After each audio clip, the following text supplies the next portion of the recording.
We're back with another game of Two Truths and a Lie. Our favorite game.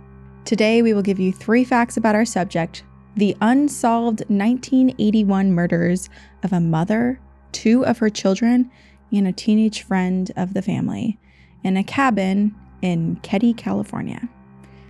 So see if you can guess the lie. Number 1, there was no real motive. The victims were simply at the wrong place and the wrong time. Number 2, despite the severe level of violence and close quarters, 3 people in the house survived and claimed to have slept through the murders. And number 3, the location of the youngest victim's remains was thought to be reported by the killer themselves. Which one is the lie? I feel like it's tempting to say number 3 was the lie, but the lie is not that one. The lie is number 1, which is the last one I would have guessed, because I would have guessed that number 2 is also a lie. I wish they were all a lie. I know. The Keddie murders were initially described as a killing with no motive, leading many to assume that a stranger had done it. But it turns out 2 of the suspects, both of whom died before they could be charged, knew the victims. And today, detectives think that the killers did have a motive and that they may have just taken it with them to the grave. Today, we will tell you all about the people who were brutally and callously murdered in Cabin 28 at the Keddie Resort in California. We will share what we know about their lives, their deaths, and the bungled investigation that caused the crime to run cold. We'll also share about what's being done now to bring justice to a family slain more than 40 years ago. Plus, we'll talk about how this horrific tragedy was the inspiration for a very disturbing horror film, The Strangers. And it contributed to an entire subgenre, the cabin in the woods.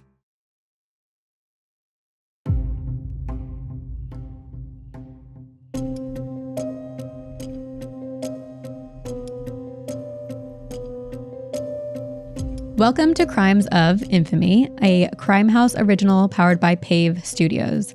We're Sabrina Deana-Roga and Corinne Vien. I'll be the one walking you through the chilling narratives of every story.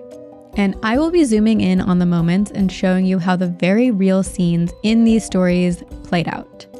Every Tuesday, we're exploring a different corner of the true crime universe, examining cases that left a permanent impact on society. And this season is all about the crimes behind the world's most iconic horror movies. Make sure to hit that subscribe button to join our community so you never miss an episode. Today, we're talking about the Keddie cabin murders, a seemingly random attack on a family of 6 while they were staying at a camping resort in California. So, shall we dive in?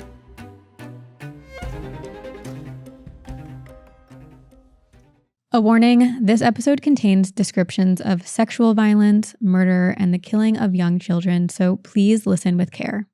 Before we dig into the nuances of this case and the impact it had on modern-day cinema, we here at Crimes Of want to start the episode by taking a moment to recognize the very real victims at the center of these attacks. 36-year-old Glenna Susan Sharp, who went by Sue, was murdered alongside her son, 15-year-old John Sharp, John's friend, 17-year-old Dana Wingate, and Sue's 12-year-old daughter, Tina Sharp, who was discovered years later. The victims left behind siblings, parents, grandparents, friends, in a community horrified by this senseless tragedy. And unfortunately, this case remains unsolved. So we really hope that we can change that and that the survivors and loved ones of the victims can finally have the justice that they've been waiting for more than 40 years. And maybe someone listening can help. At the end of this episode, we are going to provide resources and ways that you can share any tips you may have. But now let's get into the real-life horror and the fictional stories it inspired, most famously, perhaps, The Strangers. The quadruple homicide took place in Cabin 28, and it has a lot in common with the movie The Strangers, which is a cult classic. It's a psychological horror movie, and it's basically the story of masked strangers, 3 masked strangers, who knock on a family's door late one night and choose to kill them just because they were home. That part of the movie is the scariest. Oh, that line sticks with me. If you haven't seen the movie, spoiler alert, because now there's sequels. So too bad. You had a lot of time to what have you been doing? Listen to the first one. But that line shook me and my entire family because we watched it together as a family. Yeah. And the very last line of the first movie, they say, "Why me?" or like, "Why us?" And the killer says, "Because you were home." Ugh. gross. Oh my God. It also plays on one horror setting that really ignites primal fear in us, one that's gotten really popular in the horror genre over the years. A rented cabin in the woods in the middle of nowhere where you're all alone, and should something go wrong, there's no one coming to your rescue. This is why we stay inside. Although inside is where people get, it's Go to space. hard to live. Get abducted by aliens. That's what I want. So despite the very real fear living in all of us, statistically, violent crime rates are about twice as high in cities rather than rural areas. So actually, maybe we do need to go to a cabin in the woods. That being true, why do most of us feel safer in a city hotel than in a cabin in the woods? Or an isolated summer home like the one in The Strangers. And what about the house from Cabin 28, which is directly based on the Keddie murders? Is it because there no one will hear us scream? Okay, well, we've spent a lot of time talking about the woods and the creepy things, and you alluded to this, that yes, the paranormal and the unknown that exists in the woods is quite terrifying, but I think the isolation is what scares me the most. If you're in the middle of nowhere and someone has come to your home or is a threat to you, I think the assumption is they know the woods or they know the space way better than you do. And I think that is a thought that scares me most. Yeah. And that's what I think about if I'm on vacation or just like somewhere I'm not really familiar with. Whereas if I'm not familiar with a place in the city, there's other people to hear if something happens. Yeah. You like to think that you'll be able to find safety more easily in the city, but there's CCTV footage. But the stats don't lie. No, they don't. Well, today's case has a lot of eerie parallels to a ton of cabin in the woods movies, including The Strangers. And while it may not have directly inspired the film, it seemed to definitely play a role subconsciously when the film was being created. And it's not hard to see why, because the horror of the Keddie murders is not something that you easily forget. It's April 11th, 1981. A quiet Saturday night at the Keddie Resort, tucked into the forests of Northern California. Inside Cabin 28, Sue Sharp stretches out on the couch in her robe. It's the first quiet moment she's had all day. As a mother of 5, peace rarely lasts long. Now, Keddie isn't the vacation spot it once was. The cabins are worn, more refuge than retreat, home to families trying to get by. But for Sue and her family, they've become a safe haven. Her daughter Sheila is next door for a sleepover. Tina is resting in the adjacent bedroom, and downstairs, her eldest son John hangs out with his friend Dana Wingate. In the other room, Rick and Greg sleep alongside their buddy Justin Smart. It's never a dull moment in the Sharp residence, because that's how things work at the Keddie cabins. The kids are always at each other's houses, everyone looks out for everyone else. So when Sue hears the back door creak open later that evening, she isn't too concerned, thinking it's one of her kids coming or going. Until she sees them. 2 people enter her home, wielding hammers, knives, and a pellet rifle. They stare at her wearing evil, sinister grins. And before she can process what she is seeing, one of them steps towards her and raises his blade. Sue's first thought is her children that are sleeping. She wants to protect them, so she tries not to scream. She doesn't want them to worry and come out to help her. But when she feels the knife cut into her skin, drawing blood, she cannot help but cry out in pain. And that is when her eldest son, John, rushes up from the basement and into the room along with his friend Dana.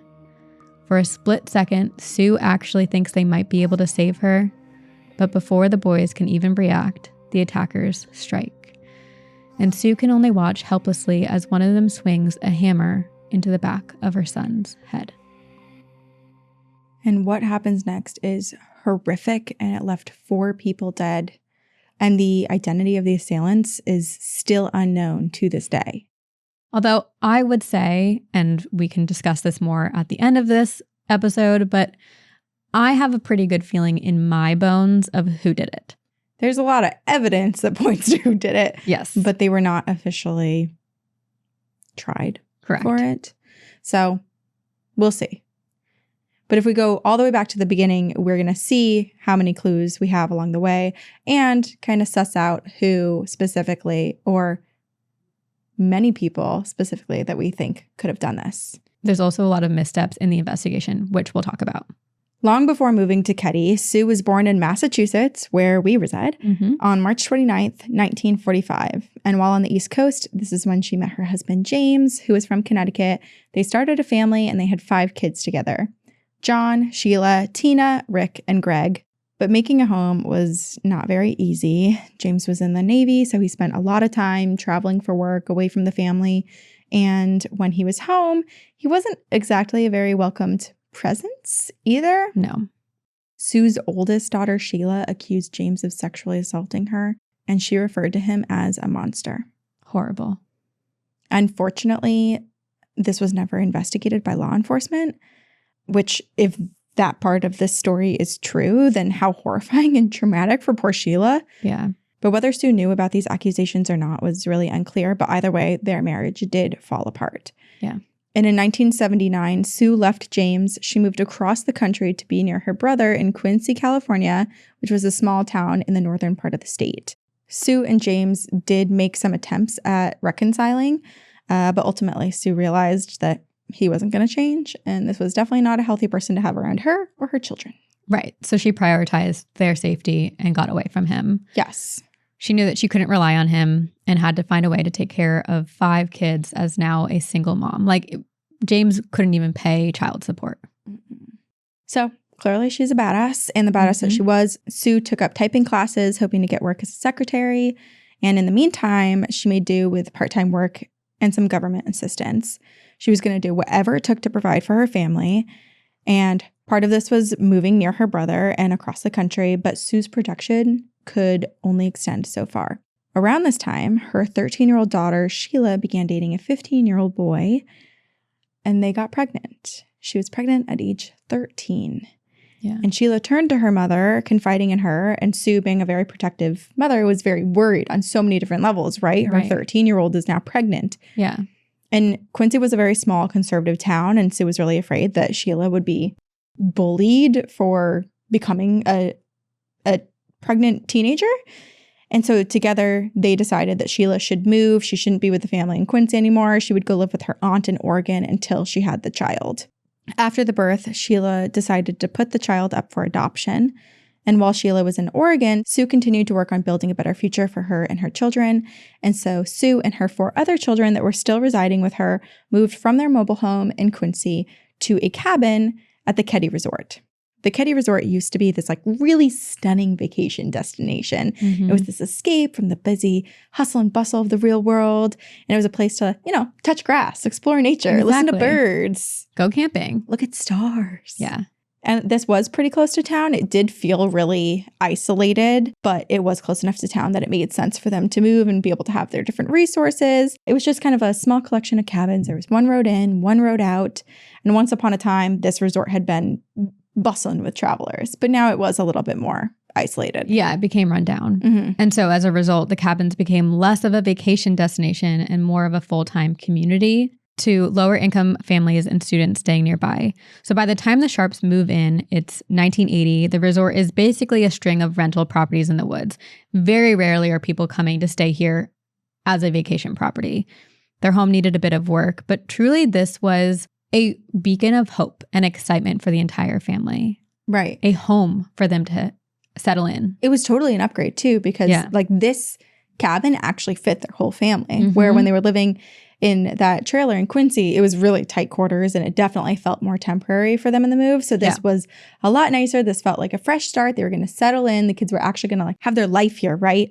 And so they officially moved into cabin 28 a few months later after moving on to this property.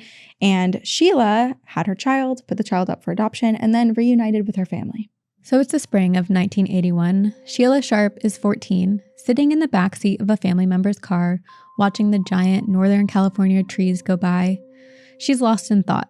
It's been a few months since she's given birth, but she still remembers the feeling of holding her baby girl in her arms. It was short, just a moment, before the adoptive family took her from her arms. And this is a memory she'll never forget, filled with too many emotions to process. Sheila tries to look forward to a brighter future as she rolls down the window and takes in the crisp spring air. The car pulls into the Keddie Resort, slowing to a stop right in front of cabin 28. She has heard so much about this place and her eyes take in every detail. Cabin 28 sits behind an unpainted wood picket fence, nestled among tall evergreen trees. There's even a little wood sign hanging out front that reads, Sharps. Sheila is finally home. And as she approaches the home, she smiles. Even the peeling yellow paint on the wood siding excites her. She climbs the steep set of stairs that lead her into the kitchen and tours the rest of the home. It's 2 bedrooms and 1 bathroom, plus an unfinished basement. It is an upgrade from the trailer they were sharing before, and the biggest bonus is now Sheila won't have to share a room with the boys. Sheila will live in 1 bedroom with 12-year-old Tina and their mom, Sue. 10-year-old Rick and 5-year-old Greg will stay in the other bedroom, while 15-year-old John crashes in the basement. As she takes her first steps into the new home, Sheila can't help but feel optimistic. She has no idea how soon those feelings will be crushed in the most horrific way imaginable. By this point, the rest of Sheila's family has pretty comfortably settled into life at Keddie and in Cabin 28. They were beginning to make some meaningful relationships on the property, like next door in Cabin 27. They had befriended the Seabolt family. There was mom Zanita, dad James, daughters Alyssa and Paula, and their son James Jr. And 12-year-old Tina Sharp had already made fast friends with the teenagers of this other family, Alyssa and Paula. And Sue also had some friends of her own. She would meet a couple friends through her typing classes, Marilyn and Martin Smart. They happened to live in Cabin 26, along with Marilyn's 2 sons from a previous relationship, Justin and Casey. And also living in cabin number 26 with the Smarts was a friend of Martin's, Severin John Bobity, who went by Bo. Which, honestly, this sounds so fun. It does, but knowing where this goes, I can't say yeah. I know. But it reminds me of a few years ago, I attended a wedding as a guest where they had rented out a section of the campground for everyone to stay and then shuttled people to the nearby property. And I just got to see how many people set up from May through October and resided there. And they had the signs, right? They had the signs out. Their names. Announcing their last names. And it just seemed so fun. And it had potential for them to really build this beautiful community. But unfortunately, that's not what happens. No. So Sue was really happy to know that she had friends nearby, and this did feel like the epitome of a community. Everyone got to know each other, spent time getting to know each other. Mm-hmm. And if there was an urgent issue, she knew she only had to run down a door or two to ask for some help. But Marilyn and Martin may not have been the most reliable because they were having issues of their own. And Marilyn began to confide in Sue about said issues. She said that Martin was super selfish, he was a jealous man, and he may have even been violent. And apparently after his blowout fights, Martin would write these really lengthy love letters telling Marilyn how he'd sacrifice anything for her. And this is something we should all, if everyone listening and watching, keep this in mind because it will come back into play later. And as a domestic violence survivor herself, Sue knew all about this vicious cycle. And there are even reports that she was trying to urge Marilyn to leave Martin. However, if you ask any investigators at the time, they had a theory that Sue was actually involved with Martin herself. And although from our understanding, it sounds like Martin had asked Sue out on a date and she said no, this narrative still kind of permeated the investigative files. I'm going to go ahead and say right now, this is a perfect place to do it. We are very suspicious of Martin. We don't like him. Yeah, we think Sue was right for turning down that date. Yes. Ooh. Whatever the case may be, it seems like Martin had a reason to be angry at Sue, I guess, for saying no to a date, which is not an appropriate response. If you're listening and someone says no to a date, you cannot be angry. Well, you can be angry, but don't take it out on anyone. No is a full sentence. I literally have the word no tattooed on my finger. Yep. A good reminder to say no when you feel it. I'm a yes person. Trying not to be. People please. I'm a no person now. A no person. So whether it was because she turned him down for a date, or maybe he caught wind that she was encouraging his wife to leave him, whatever the reason was, it may have been enough to anger him enough to try to kill her. Saturday, April 11th, 1981. It was a normal day for the Sharp family. Sue was busy running around with her kids, and she started the morning by dropping off her son, 10-year-old Rick, and 12-year-old friend Justin Smart, Marilyn and Martin's son, off at a baseball practice that was just down the road in Quincy, so the town that they originally lived in. After dropping them off at practice, Sue drove into town with some of her other kids. So she had Sheila, she had her 5-year-old Greg, and 15-year-old son John. Sue went to go visit friends, and Sheila walked to a friend's house, and John went to go visit a close friend. So they're all kind of like spreading out, right? Yep. And John was linking up with his friend, who was 17-year-old Dana Wingate. And Dana at the time was living in foster care. He was in a home that generally took juveniles who were on probation. And he did have a criminal history. It was for burglary. But Sue thought he was a great kid. So there's no red flags here. She fully supports John hanging out with Dana. Right, yeah. What Sue did not know was that John and Dana were definitely up to no good. The two boys were hitchhiking to East Quincy that day, where they went to a party. But like, that's teenager stuff. Yeah, that's what you do. They're up to no good, but like, they're up to teenager things, yeah. Right. Regardless, the family was all out and about that day. Everyone was spread out. All except for 12-year-old Tina, who stayed at home at the Keddie cabin and spent part of her day with the family friend Paula Seabolt, who lived next door. Later that day, Sue, Sheila, and Greg returned home, and they settled in for the night. Sheila went next door to join Paula and Tina, the other teenagers, at cabin 27. Mm-hmm. And now is where we're going to give you a timeline of events as far as investigators have come to find out. So sometime between 9 and 10 p.m. that night, Tina leaves the Seabolts after watching a TV show with the Seabolt family. Sheila stays behind. She's giggling with Alyssa. She's talking about Alyssa's crush late into the night. And around 10 p.m., 10-year-old Ricky and his friend Justin Smart, who was spending the night at the Sharps' cabin, go to bed. At around 10:30, John and Dana left the party that they had hitchhiked to in Quincy and got a ride back to the cabin from a local woman.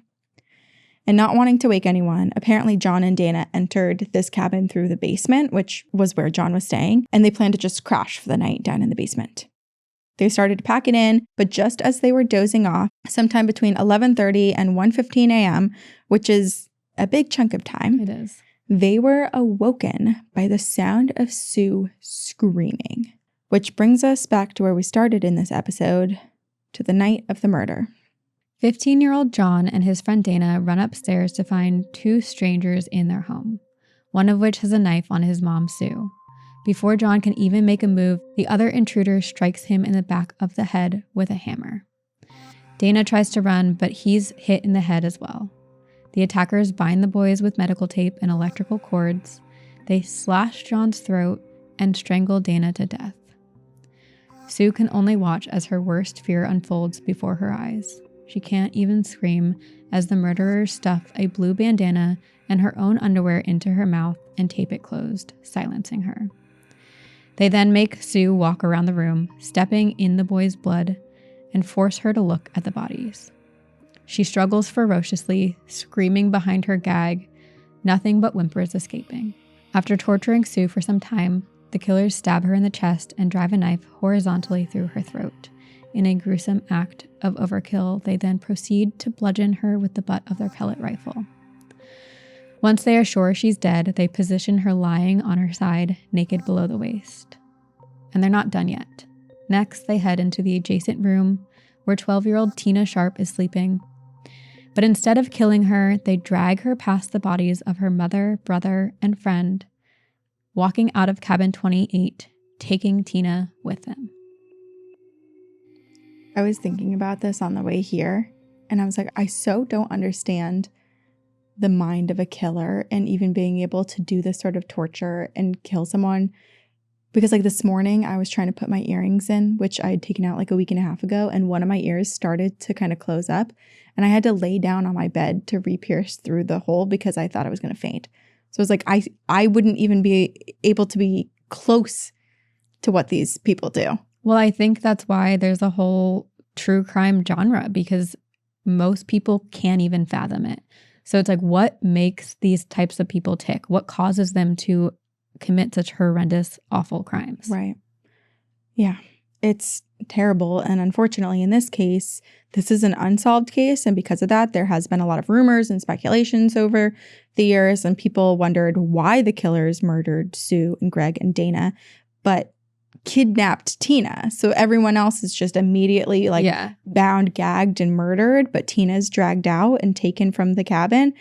That is weird. And so this led investigators to wonder what the real motive was behind the attack and why someone would actively kidnap Tina out of the group, which led them to produce some theories and some leads. One investigative lead led them to a report Tina had filed back in July of 1980 when she reported that, and this is graphic, there was a man in Quincy who had molested her in July of 1980, and the sheriff's office looked into it, but charges were never filed. So this is the second child out of this family who has been sexually assaulted, and police have done little to nothing to help them. Yeah. But this does make people wonder, and makes us wonder, like, could this person potentially be the killer? Someone who was obsessed with her, who maybe felt wronged by her for reporting it. Well, because taking Tina is such a specific act. Like, it feels like Tina was the motive behind this whole crime because of that. Mm-hmm. Also, with this assault case and accusation, people started to speculate that maybe Tina was pregnant and that her alleged molester was the potential father. And if found out, he could have gone to jail. And so he kidnapped her to hide the evidence. And this is basically where that theory was born, that just killing her wasn't enough, because then if she was killed, an autopsy would have happened. They would have discovered that she was pregnant, and that wouldn't have protected the perpetrator. Yeah. And so the theory was this perp, whoever, but perp isn't even the right word, this murderer or monsters couldn't leave Tina alive or let the police find her body because he had to save himself. Then there's another suspect that police spoke to during the investigation on this path of, was Tina the motive? They spoke to a teacher of hers, and this is really sick. It ended up going nowhere, but this teacher, they first started talking to him purely to get information about Tina. You know, he's a school teacher, he's around her, he might know more about who's in her life. This school teacher has a freaking photo of Tina on his desk and another one in his home. Oh, this so reminds me of one of the episodes of Criminal Minds that stuck with me forever, where there was like a photography teacher who had a bunch of photos of the teenage girls. It's so gross. It's so gross. And that lead ends up going nowhere. But Tina's abduction is not the only unexplained thing about the murders, which it's definitely suspicious, but there are so many other leads that the police had to follow. Mm-hmm. And a lot of other suspects. And we're getting ahead of ourselves a little bit here, because before an investigation could take place, the bodies had to be discovered. And this is what brings us to the morning of Sunday, April 12th, which was horrific, especially for Sue's daughter, Sheila Sharp, who tragically discovered the crime scene. It's about 8 a.m. on Sunday, April 12th, and Sheila and Alyssa are getting ready for church in the Seabolt's cabin. Sheila loves going to church with them and wants to look her Sunday best, so she tells Alyssa she'll be right back and is going to run home to grab her curling iron. Sheila darts outside, runs around the fence that separates the two cabins, and heads to her front door. She opens it and is horrified at the scene before her. At first, all she can see is blood, but then the dizzying reality strikes. She is looking at the bodies of people she loves. In front of her lies her oldest brother, John, his face beaten in so badly Sheila only recognizes him by his hair. Next, she sees Dana, his body laying face down. Behind the boys is her mother. She cannot believe what she's seeing. Her beloved mother is lying there, half nude, partially covered with a blanket, lifeless. Suddenly, Sheila hears screaming. She has no idea whose voice it is until 15-year-old James Seabolt Jr. grabs her by the arm. And that's when she realizes the scream was coming from her. Junior heard it and ran over from next door. Junior's first thought is the younger children. He tries his best to avoid the puddles of blood on the floor as he steps over the three victims' bodies and checks the boys' room. And to his relief, all three seem to be unharmed, still asleep. Unfortunately, though, Tina is nowhere to be found, and Junior assumes that she just wasn't home last night. He runs back to his house to get his father, James Sr., and together they remove Justin, Rick, and Greg from the house through their bedroom window to spare them from seeing the horrific crime scene. But nobody can save Sheila from what she's already witnessed. Everything feels like a blur to her. She can't tell if time is standing still or rushing forward uncontrollably, and all she feels is white, hot anger. This rage is probably what keeps her going in the days and weeks ahead, but it also threatens to destroy her, because there are no answers coming to any of her questions. Not soon, maybe not ever. I can't even imagine. No. Poor Sheila, the amount of trauma she has gone through in her life, and now to witness and find the bodies. And the guilt that comes with it too. You know, she was only a couple doors down. Right. And we'll get into some of the details too about who heard what, when, and how far they were from the cabin or how close. But on the morning of April 12th, 1981, after this gruesome discovery, Sheila Sharp and her little brothers are shuttled off to her uncle's house as police swarm cabin 28. After initial questioning, police learn that the 12-year-old Justin Smart, 10-year-old Rick Sharp, and 5-year-old Greg Sharp all supposedly slept through the attacks, didn't hear a thing, which is both a blessing, but also a little bit of a curse, right? Well, then also the question is, how did they sleep so soundly through this, which is another unknown big mystery part of this case. And that's kind of where things immediately get messy and convoluted. So 1, local authorities are not prepared for a case like this at all. 2, by this point, the crime scene had been severely tampered with by so many people coming and going. Yeah. And I get it. Like, they're not doing it on purpose, but Sheila walked into the crime scene. Then the neighbors came over trying to usher out the other kids. Right, because you're looking at your community. You're looking to your neighbors to help you in a moment like that. But then also it's like, who was closest to you? Who was closest to these murders? The neighbors. Are they the suspects too? Right. So evidence is messy in the crime scene. And then there's so many varying reports coming from people. Like, some people are claiming that they heard screams coming from cabin 28 during the night. And then other neighbors were like a few doors down. Right. But then the cabins right next to the cabin were like, well, we didn't hear a thing. And then the kids slept through everything. So it is weird. It is one of those things where it's like, did they hear something? Or are they after the fact saying that they then heard something? Right. And due to the limitation of forensic science in 1981, we don't know the exact times of death for the victims, which is why the time of death is like from 11:30 p.m. to 1:15 a.m., which is a really big time span. So we can already see how from the beginning, the investigation had a lot going against it. And when it comes to the local police, there was only one person who actually had homicide experience. His name was Mark Gamberg, and he was the sheriff deputy. But he also had a connection to the Sharp family. He was the younger boys' martial arts instructor, and he even knew John Sharp's friend, Dana, as well. And so maybe this was a bit of a thing that happened because he had this personal connection to the family, but he was sidelined in this investigation. Right. So the only person who had some sort of experience is told that he can't be a part of this investigation. And now, seeing as they didn't have enough manpower to begin with, the sheriff, Doug Thomas, asks the U.S. Department of Justice to step in. And they agreed. They sent agents from an organized crime unit. Which is a little bit unusual, and we'll get to this in a bit, but Mark Gamberg, the one who was sidelined, does believe there was a bit of a cover-up and some suspicious activity of who was involved in the investigation. Right, because sending that type of unit for this type of case is It didn't make sense. Yes. Right. And then right away, you have multiple different organizations trying to work together, but they don't all agree on how to proceed with the case. There's also some belief that they sent the specific agents because of one particular potential suspect, and that was Bo Bobity, who apparently had some mob connections, which is why they sent this crime unit. It's possible that they thought he was at the center of this entire case, or maybe they just wanted to bust him for something else. Right. So they jumped right in.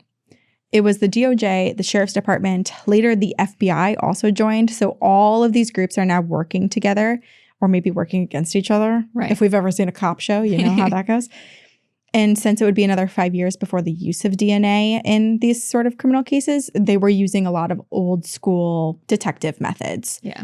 So they looked for fingerprints, but they didn't find any. They looked for just a lot of evidence. But somehow, despite the gruesome murders that took place, the evidence was so minimal. They examined the positions of the bodies. They realized that all three were likely moved and posed after death, which is also strange. And another thing that adds to the mystery of like these boys not only slept through the murder, but they also slept through like bodies being dragged across these probably creaky and echoey cabin floors next to them. And if bodies were moved, this isn't a quick murder. No. And attack. It's the murder, then the movement. It's presumably hours of Tina's time. also being abducted in that time. So it's like, that makes it seem like there's more than one suspect here too, because that's a long time for Tina to witness all of this happening. It is.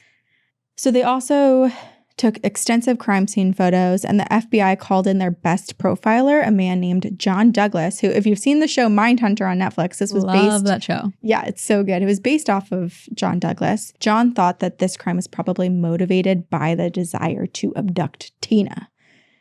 And if they didn't move fast, Tina, who they had no idea where she was at the time, might be the next victim. And we are big proponents of criminal profiling, but we do want to raise some red flags here. I do agree that Tina being kidnapped does seem like the most likely cause or motive of the crime. Like, it's such a specific thing to murder 3 and kidnap another. But John Douglas did have a couple of things that he said that I don't agree with. He leaned heavily on stereotypes of single mothers and young women and implied that Sue brought the murder upon the family because she lost control of her household and that she caused Tina to want to run away with the offender. About she was saving her household by moving 100%. Away from a potentially abusive husband and father who was molesting one of his children. So I think we can take this profile with a grain of salt. Yes. Some aspects seem accurate, others not so much. But the question is still around Tina, why was Tina taken? So he thought Tina was probably the one who covered Sue's dead body with a blanket, suggesting that Tina went either voluntarily with her kidnappers after seeing they'd killed her mother, or to me, that was more of like she actually was there for a large chunk of time while the bodies were being posed and just probably so crippled with fear. Or let's remember how her mother was gagged with underwear and had the tape over her mouth. Like, perhaps that same exact thing happened to Tina and she wasn't able to speak out. And her life was on the line. Like, what separated her from also being one of her family members on the floor? It also, to me, indicates that there is a personal connection between the attackers and now the victims. Covering up her body, we're not criminal profilers, but psychologically it makes sense that someone that seems like a caring act. Yeah. A personal connection between the killers and the victims. So regardless of how or why Tina left, Tina was still only 12 years old, and police were going to pull out all stops to try to find her. Yeah. This led to a massive manhunt, a massive search for this young girl, but none of it bore any fruit. No one could find Tina. And like we said earlier, none of the suspects related to Tina bore any fruit either. So now investigators are forced to work other angles. If Tina's not leading to suspects, and if Tina wasn't the intended target, who was? Was Sue the intended target? And if so, who had the motive to kill Sue? Well, let's look at her abusive ex-husband, James. Right, and that's the first suspect the investigators inquire about, but he's ruled out quickly because he had an alibi. He was on the other side of the country working for the military at the time. Okay, but now we have another viable suspect. That is Martin Smart. And this one's a little bit meaty, right? So remember, Martin's son, 12-year-old Justin Smart, had been sleeping over at the Sharps' cabin the night of the murders. He initially claimed that he didn't wake up, but he later told his mother, Marilyn, that he had a dream that night that someone was hurting Sue.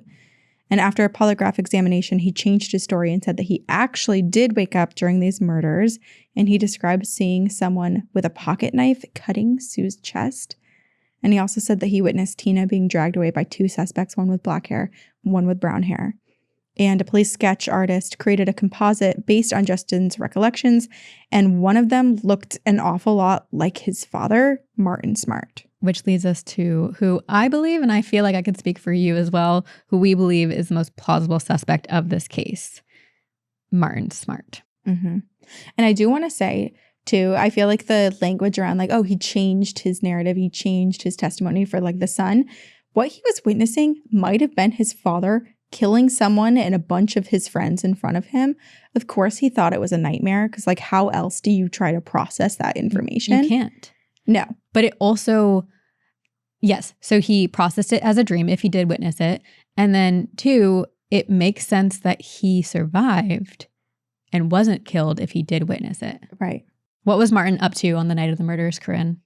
Well, on the night of the murders, the night of April 11th, 1981, Martin and his friend Beau sat around drinking beers before heading over to the Keddie Resort bar with Marilyn. Initially, Martin claimed that he and Beau stayed at the bar until 2 a.m., but others reported that they left the bar far before then. The two changed their story a bunch and amended it to basically say they returned home around 11 p.m. And what was the time of the murders? Sometime between 11:30 and 1:15. So basically that whole chunk of time they were initially lying about.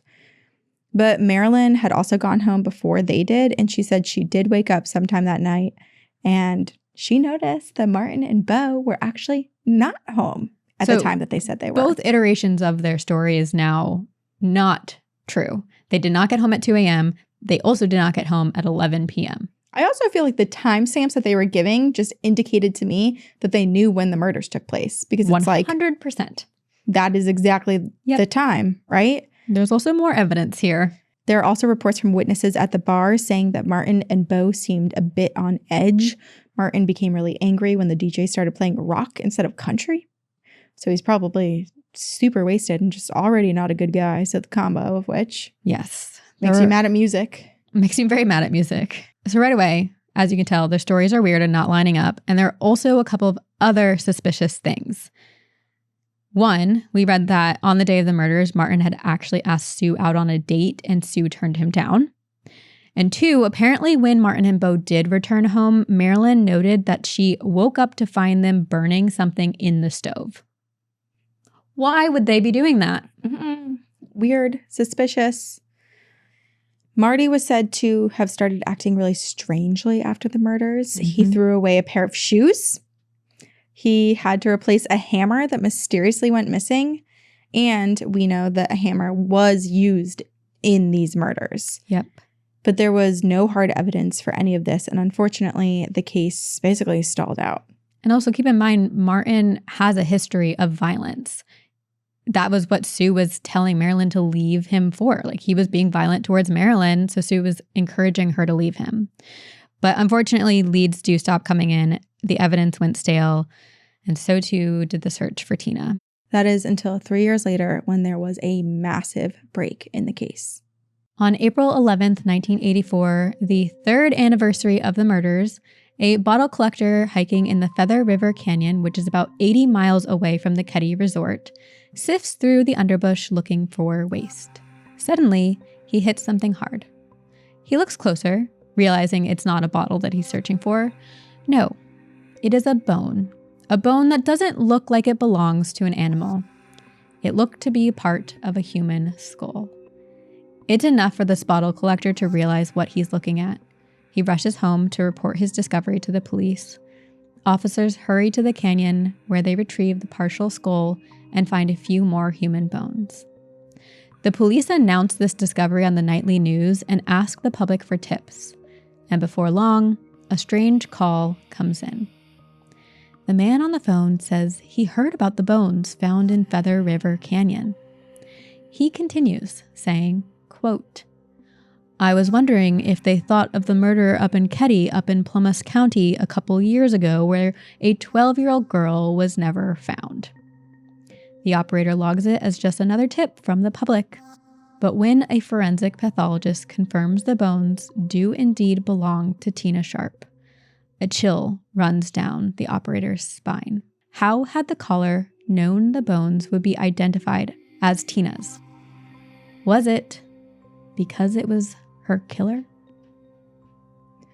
It's also very suspicious that on the third anniversary of the Keddie murders, there's just this random bottle collector who goes into this really remote area of the wilderness and happens to find Tina's remains. So suspicious. And then you would think that this phone call being called in would be key evidence that they could maybe compare the caller's voice to any of their leading suspects. But yeah, no. Instead, the tape with the caller's voice was placed in storage and its existence wasn't even released to the public until 2016. So 32 years after the murder. The murderer could be dead. Just so much mishandling of evidence here. The tape was handed over to the Department of Justice. Investigators are optimistic that the caller's voice will be a match for another recording in the sheriff's office's possession. But the progress is quite slow, and police still have not found the rest of Tina's remains. And as the investigation continues, a lot of other theories have popped up and have been explored, but none of them panned out to be enough to charge anyone suspect. But before we talk about how this horrific unsolved murder influenced some of the scariest movies out there, let's run down the list of theories and suspects. So the suspects who've gotten the most attention, for sure, are Martin Smart and Bo Bobity. And remember how I said pay attention to this in the beginning and it will come back later? Well, Martin used to write these really intense love letters in apology to his wife, Marilyn, after his violent sprees. Well, wouldn't you know it, about 2 weeks after the murders, Martin wrote a love letter to his wife, Marilyn, who had kicked him out of the house. And in the letter, he wrote, quote, he paid the price for her love with 4 people's lives. Number one, that's so twisted. He's like blaming her for this. And also that's a confession. How is that not? It gets so much worse. It does get worse. Martin also allegedly fully confessed to killing Sue and Tina during therapy sessions with a counselor at the VA in Reno, Nevada. And it was theorized that he went after the Sharps to get back at Sue for telling Marilyn to leave him and then turning him down for a date. But then he denied killing Dana or John, and he wouldn't say who killed them. So he basically admitted to half of the murders, but not all of them. Which could have been Bo. Exactly. Especially because they were seen together and their alibi was together that night. So why would they link themselves to one another if... Right. And clearly Bo was wanted or involved with other crimes as well. Mm-hmm. So these are 2 people with violence in their track records and so many pieces of evidence that seem like dead ringers to be like, yeah, they are for sure the murderers. Totally. And we know of his confession too because his therapist tried to report him. So the therapist went and reported the confession at the time to the DOJ, and these agents that were in charge of the case brushed it off. And on top of that, Martin supposedly told his wife and a few other people over the years that he did it. So he has confessed multiple times. And on top of these confessions, there is a small amount of evidence against Martin that places him at the scene of the crime. So the rusty hammer that was found in 2016 in a pond near Cabin 28, which was believed to be the murder weapon, or one of them, it fits the description of the hammer that Martin claimed to have lost shortly before the murders. Lost. And his own son described someone who looked an awful lot like him. Yeah.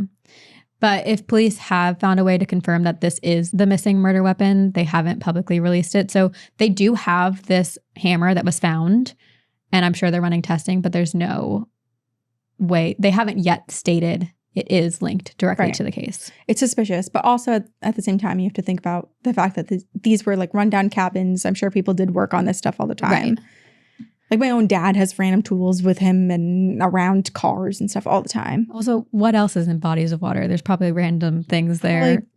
Cars and exactly animal carcasses and lots of things. Wedding rings. But this brings us to recent years and the investigation where it is now. Yeah, which is decades after the murders took place. Special investigator Mark Gamberg, the same man who was a sheriff deputy back in 1981 and was sidelined off the case due to his personal ties to the family, came out of retirement to help work on this case. Yep. He and the county's current sheriff, Greg Hagwood, believe that it is not too late for this case to be solved.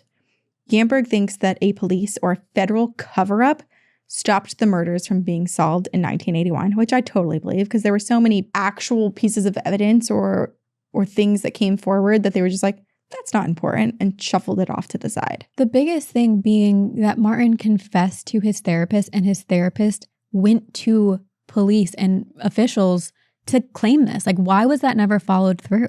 That makes zero sense. Yeah. He says that the sheriff back then, Douglas Thomas, had a close friendship with Martin Smart and may have done everything he could to try to protect him. Gamberg believes the DOJ agents who ignored Martin's alleged confessions were also protecting someone else too, themselves. Great. The CIA was involved in a lot of corruption and drug smuggling around 1981, which also makes sense why they would immediately send them in. Yeah, because it didn't make sense at the time. No. There's a lot of corruption here, for sure. One theory is that if Bo Bobity had been charged in connection to a murder, it would have somehow revealed all the corruption at the DOJ. Was he working for them or doing something shady with them? Yeah. Right. Or was he even an agent? My mind goes there. I don't think so, but it's a possibility, right? Martin and Bo were not the only potential suspects, though. According to police reports, Sue was dating someone who sang at the local bar referred to as only Robert T. But Robert T. was never questioned because he was killed in April of 1981 while running from the police for a different crime, though it's not exactly clear what that crime was. Jeez. Then there's also the man who was suspected of molesting Tina Sharp. He's not been publicly identified, but apparently he moved to Reno in September of 1981, about 5 months after the murders. And because not all of Tina's remains have been discovered, there's not enough to see if she actually was pregnant at the time that she was killed. Right. And in terms of forensic evidence, the only DNA sample was on a piece of tape tested decades later after Gamberg reopened the investigation. And that DNA possibly matched to Justin Smart, who was only 12 at the time. Which also, Justin is Martin Smart's child. So is it matching Justin or is it also matching the Smart DNA, which includes Martin Smart? Right. And also, it's kind of crazy because he was 12, but because he changed his story, which changing his story was probably him just, again, dealing with trauma. Totally. But because his dream actually turned out to be like what he was actually witnessing. Yeah. Plus the DNA match, some people are like, oh my gosh, he must have done it. He's a suspect, which I think is ridiculous. Yes, agreed. And then also we have to remember he was a 12-year-old boy at the time, and all 3 people killed at Cabin 28 were bigger and stronger than him at this time. And maybe Justin saw or witnessed the crime happening or witnessed them leaving. Who knows? And it doesn't make sense either, like Tina being abducted if it was him. Right. Because he was now in the cabin in the morning. Yeah. It would be kind of yeah. I think a lot of it is that his brain was processing the trauma as a bad dream. Mm-hmm. And he also spent a lot of time in this house. So finding his DNA there isn't suspicious. We should find the DNA of everyone who was there. Yeah. So as of today, the case is still unsolved. And unfortunately, the 2 people who are believed to be the suspects the most, Martin Smart and Bo Bobity, have passed away. Bo died in 1988 and Martin in 2000. However, Sheriff Hagwood confirmed that there are 6 living persons of interest in this case that still need to be ruled out. Law enforcement knows exactly where all 6 of these people are, which means we may actually get an ending to this horror story after all. What do you think? Who do you think did it? I think Martin and Bo. Me too. Like everything that we've heard about their stories, and especially of that night, just lines up with them being the murderers. Right. And also like his son processing the trauma of what he witnessed, but also giving reports of a man that looked an awful lot like his own father. I'm sure there was a lot going on in his own mind witnessing that, but part of me is also like, okay, well, if Martin was so aggressive to his wife, who's to say that didn't extend to his children? Yes. His child could have been, all of his kids could have been absolutely terrified of him. Well, so that is something that they do talk about when it comes to this case, where some people think his sketches are not viable or a good piece of evidence because if his father was abusive and he experienced this trauma, did he conflate the two of his dad being abusive and now seeing this horrific event? Subconsciously, the monster looks like dad because dad is a monster. Exactly. Yeah. But that all being said, I very much do believe Martin and Bo were involved. Unfortunately, we can't say for certain until there is an actual verdict, which hopefully does come soon. Even if it's verifying the voice of that voicemail and saying it is Martin's or it is Bo's. Which I'm kind of confused as to why that hasn't been verified yet. That seems like it would be an easy thing right now, today, to do. Let's call up Mark Gamberg and be like, what's going on? Mark! But now that we've talked about this case, as horrific as it is, it may have inspired a very haunting horror film, The Strangers. The writer and director of The Strangers, Brian Bertino, said he actually based this story on a scary childhood memory, as well as the Manson murders, where a group of killers targeted people they really didn't know. But after the film did come out, a lot of people couldn't help but notice the similarities between the movie and the Keddie murders. So maybe it was subconscious or a total coincidence, or maybe Bertino had heard about the Keddie cabin story before and it repressed it deep in his psyche and it lived there. Because the murders at Cabin 28 are so chilling, they truly strike a primal chord. A mother looking to protect her children at all costs, and complete strangers lurking in the dark, ready to take it all away with a thrust of a blade. And if you're wondering what Brian Bertino's own experience was, he claimed that someone knocked on the door of his home when he was a child and had asked for a person that his family didn't know. And it really left this lasting impression on Brian. And while it didn't appear to have any huge lethal outcomes, it didn't seem like someone broke in and tried to murder the family. It did have this sort of shocking parallel in his retelling of it through the strangers to the Keddie cabin murders. Yeah. Because in an eerie coincidence, a similar incident was reported to police on the day that the victims were killed. Two men who matched the composite sketch later developed from Justin Smart's recollections knocked on the door of a nearby apartment, and they asked for someone named JR, who the tenant did not know, and then they left. Interesting. I know. But these men who asked for JR, they've never been identified, at least not publicly. Yeah. Police records haven't said that they have or that they were.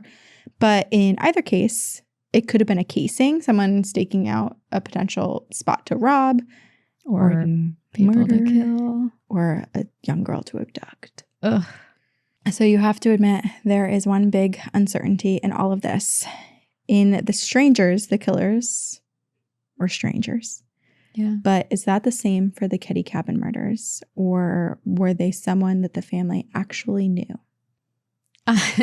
It's like, what do you say about something so horrendous like this? But I know. to shift gears and talk simply about The Strangers, that movie, I used to be the biggest chicken when it came to horror movies, and The Strangers was kind of a good segue into scary movies for me. And That is wild for you to call it a segue because it traumatized my family, but go on. But I remember watching it in my basement with a friend, and it was the first time I watched a scary movie kind of willingly on my own. I guess a good segue is not the right way to put it, but it was You're dipping your toes in horror with like one of the most horrific psychological horror movies. And that's a little bit about me. But I remember watching it and sitting on my couch and just being terrified. And I think it contributes to the millennial fear of people knocking on the door. Oh, yeah. You lay on the floor and you pretend that you're not home. Yeah, ignore it. But then it's like, if someone really does want to harm you, could they just break in? Or what if your door is left unlocked? Which is such a wild thing too, because I feel like our generation was so, and I think it's because we were coming off of the generation of our parents, which were like primarily the latchkey kids. And that's when a lot of serial killers kind of came into the forefront of public knowledge with news and whatnot being spread more easily, and the Pacific Northwest being kind of a f***ed up place. But, sorry, Oregon. But I think that we were told like, it's so stranger danger, which like if you actually look at crimes, most of the time you actually know the person. Yep. It's not necessarily a stranger, but I think that there was this like innate fear growing up of a stranger. Like I specifically remember my mom was called by my brother's kindergarten because they had to draw a picture of something that they were scared of, and most kids drew snakes and spiders. My brother drew an image of someone putting a ladder up to the second story of our home to his bedroom window with a knife climbing it. And he's like 4. So my mom definitely was like, strangers, beware, they could kill you. And I think when my family, we watched this movie, The Strangers, as a family, and it just like totally hit all of our fears of like being attacked and not knowing the capabilities of the person who is your assailant. Yeah, it's just horrendous. Yeah. I did bring a mask that is my best stranger's mask because we'll talk a little bit about the movies and some of the remakes and sequels. Yes. Let's see your mask. But let me show you my mask first. It's not as traditional as the normal stranger's mask, which usually depicts a human face. Well, there's 3 different masks in that movie. But I have decided to be a possum. And the teeth are seashells. Yes. You went all out. I'm just wearing a Halloween sweatshirt that has toothpaste stains on it because I drool when I brush my teeth. But apparently Brian Bertino is not done telling the story of his masked killers because The Strangers Pray at Night came out in 2018, which also has eerie similarities to the Keddie case. It's set in a trailer park like the one where the Sharp family rented a mobile home in Quincy before moving to the Keddie resort. And the couple is attacked by the strangers. And in this film, they have 2 teenage kids, like the 2 older teens, John and Dana, who were killed in the Keddie case. The film did pretty well financially for a small horror sequel, grossing $32 million on a $5 million budget. And with that, producers were like, let's continue the Strangers franchise in a whole new way, which brings us to the trilogy. And recently on all socials, there was like a video of the people in the Strangers masks driving down the highway in San Diego in promotion of the new movie, The Strangers, which just came out. Which I hate that. And I feel like that's also a dangerous way to promote a horror movie because Terrifying. you're triggering people's primal fears with Terrifying. And the third one in the trilogy is supposed to come out in 2026. So it will be interesting to see if they draw more inspiration from the Keddie murders in these versions of The Strangers. There are also a lot of horror movies out there that don't actually have a connection to the Keddie murders, but they do take place in the remote cabin or cottage. Yep. And there's just like something really inherently spooky about that idea, about like being secluded, alone in the woods, in the cabin. Yeah. No one can hear you struggle or scream. And it's a place where you might not be found for days. Ugh. So a few films from that category that you might have seen: Cabin Fever, Tucker and Dale versus Evil, Cabin in the Woods, and of course, Evil Dead. Which is a fun, campy version of the scary horror trope. So I have to say that's my favorite. Yeah, there's so many. Ugh. Cabin in the Woods is my favorite. And I actually just recommended that to one of our friends, Marissa, and she'd never heard of it. And I started to tell her the plot and she was like, that is the wildest thing I've ever heard. But it was a book originally. Oh, I didn't know that. I believe so. It keeps you on your toes. You don't expect what happens to happen. No. Which is so interesting because it's like the cabin in the woods. It's such a trope. But I feel like somehow all of these people, these writers, these creators, make these wild, unpredictable spin-offs, which just adds to the horror of being trapped in the cabin in the woods because like you truly don't know what could happen. You don't know what could happen anywhere, and that's the scariest part about life. Mm-hmm. Not to end on a terrible note.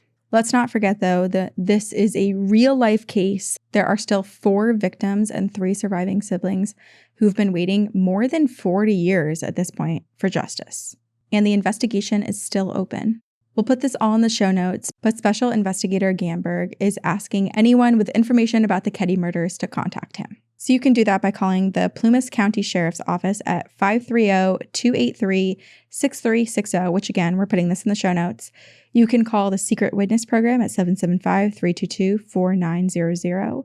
You can send a text to the Secret Witness Program at 847-411, or you could submit a tip online at www.secretwitness.com, or you could even email Gamberg directly at gamberg@pcso.net.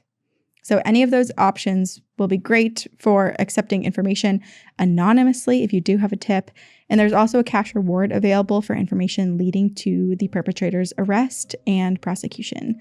So please, if you know anything big or small, please reach out. It is never too late to rewrite the ending of these very real-world cases. Thanks so much for listening. We are your hosts, Sabrina Deana-Roga and Corinne Vien. Join us next Tuesday for another peek inside Crimes of Infamy. Here at Crime House, we want to thank each and every one of you for your support. So if you like what you've heard today, reach out on all social media at Crime House. And don't forget to rate, review, and follow Crimes of wherever you get your podcasts. Your feedback truly makes a difference. See you next week, mommies. To catch every terrifying moment, subscribe to @Crimehouse Studios on YouTube. Because this time, you're not just watching the horror, you're understanding it.